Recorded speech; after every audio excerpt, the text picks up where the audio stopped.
Já estamos de volta com o programa Visão Trabalhista em Debate. Eu lembro a você, telespectador, que a sua participação é fundamental para nós. Então acesse o nosso e-mail e participe. visãoemdebate@ig.com.br. Stanislau, como eu prometi aos nossos telespectadores no bloco anterior, vamos saber de você então qual é a missão do Instituto Acatu, por favor. A nossa missão já está até no nome do Instituto, Eduardo, porque o nome completo é Instituto Acatu pelo Consumo Consciente.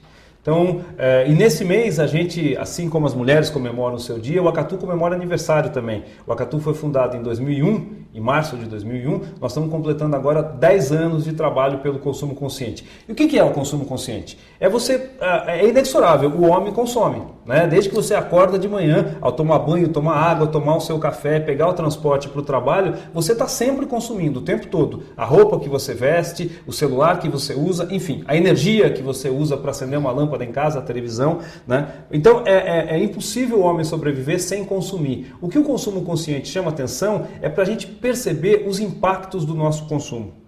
Para a gente poder ter sustentabilidade no planeta, a gente tem que reduzir os impactos do nosso consumo, porque a gente sempre tem impacto em qualquer ato que a gente fizer. Portanto, é trabalhar para reduzir os impactos negativos sobre você mesmo, sobre a sociedade, sobre o planeta e aumentar os impactos positivos. É isso que a gente chama atenção. O consumo consciente, ele alerta o consumidor que ele pode fazer escolhas mais sustentáveis. E consumir consciente não é não consumir, é consumir menos e consumir diferente. Perfeito, muito bem explicado.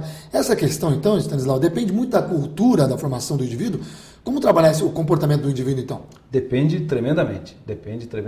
Tanto que a gente tem um dado que é alarmante, um dado do ano passado, nós fizemos uma pesquisa junto com uma ONG americana, a WWE, que é o World Watch Institute. Eles fizeram o levantamento e nós fizemos a produção e a publicação do texto aqui no Brasil, que mostra o seguinte: hoje apenas 16% da população mundial já consomem 78% dos recursos. Ou seja, o consumo no mundo hoje ele é concentrado, ele é muito desigual e ele é excessivo.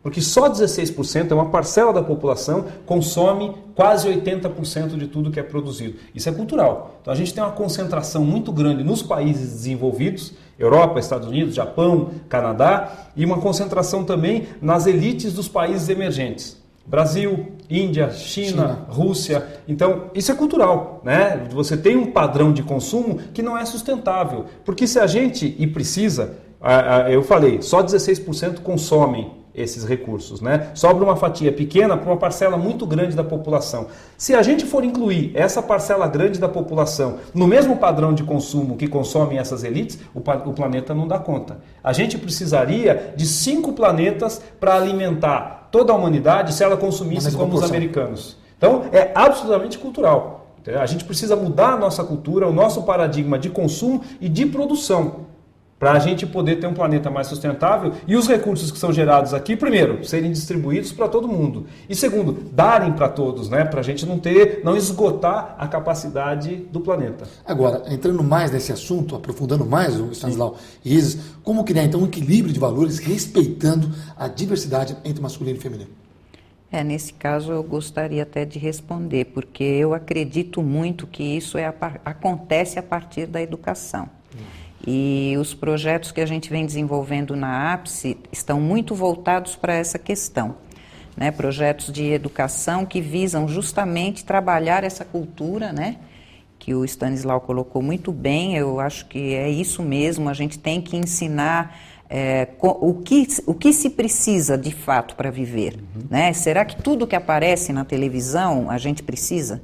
Né? Então, ter essa consciência, saber usar adequadamente os seus recursos, tudo isso acreditamos que passa pela educação e estamos querendo acreditar que formaremos gerações futuramente, né? Porque hoje em dia é difícil você pegar uma cultura que já está instalada e modificar de uma hora para outra. Não acontece isso. Isso é um acontecimento gradativo e que as gerações é que vão se aperfeiçoando. Nós podemos notar, muitas vezes, nos surpreender com nossos filhos, nossos netos, trazerem situações para a gente que falamos, poxa, não tínhamos pensado nisso.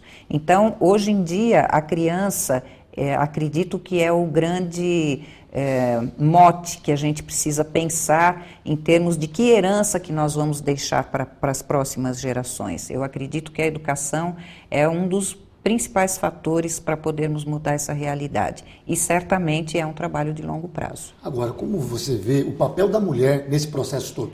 Bom, a maioria dos educadores são mulheres, né? A grande maioria são professoras e eu acredito que isso até pela questão feminina, da natureza feminina que é de cuidar, né? Que é de preservar. Eu acredito que a mulher ela tem muito introjetada essa questão de geração de recurso, de manutenção de recurso, de cuidar dos recursos, né? De cuidar da família, de orientar, e eu acredito que ela certamente vai contribuir muito, sempre vai contribuir para que a gente desenvolva mais essas ideias todas, né? De termos uma vida melhor direcionada na questão da sustentabilidade e nessa questão aqui que ele trouxe, que eu achei fundamental, né? Aprendermos a consumir. Isso é importantíssimo, porque isso vai evitar tantos exageros e tantos desperdícios. Né? Você concorda que o papel da mulher tem um processo fundamental aí? Concordo plenamente, né? A Isis já adiantou, e adiantou muito bem, essa questão das educadoras, da mãe que dá o exemplo em casa, né? E olhando do meu lado, que a minha ONG trabalha especificamente com consumo, tem a questão do poder de consumo, que da mulher também, do poder de consumir e do poder de decisão de consumo. O principal decisor de consumo em casa é a mãe. E outra coisa, a gente tem uma mudança social no Brasil muito grande hoje. 1/3 das nossas famílias são famílias monoparentais. O que é uma família monoparental? Que só tem uma pessoa cuidando dos filhos, ou o pai ou a mãe. E nessas famílias monoparentais, a grande maioria é composta de mães. Então o chefe da família hoje, das monoparentais, a grande maioria são 95%, são mulheres. Né? E mesmo nas famílias, na composição tradicional, marido, mulher e filhos, a decisão de compra passa sempre pela mãe, pela mulher em casa. Então é muito importante o papel dela na construção da sustentabilidade, na educação dos filhos, no exemplo que ela dá e na conscientização. Mas o mercado também olha isso. Né? O principal alvo da publicidade e do mercado de vendas hoje são as mulheres, depois as crianças. Então a mulher tem um papel fundamental por essa sensibilidade, né? Por essa cidadania, por essa doçura de mãe, que a Isis já apontou que elas têm esse papel, mais as profissionais dessa área e mais do olhar mercadológico, que são os principais alvos do mercado, são as mulheres. Então, se a mulher educar os seus filhos e educar a sociedade, contribuir para a sociedade ter um consumo consciente, a gente já está dando um passo bastante importante para a sustentabilidade. Esse é Stanislau Maria, coordenador de comunicação do Instituto Acatu, e está tratando o tema sustentabilidade juntamente com a nossa companheira, a nossa outra convidada, Isis de Castro, gestora de projetos da APSE. Está gostando do nosso programa? Então acesse o nosso e-mail e participe. visãoemdebate@ig.com.br ou pelo site www.sindimetal.org.br. Você clicando na página do sindicato, você vai poder ver vários programas que o sindicato oferece a você e também ter a oportunidade de assistir esse e outros programas da nossa grade. Nós vamos para um breve intervalo e já voltamos. Fique conosco, não saiam daí.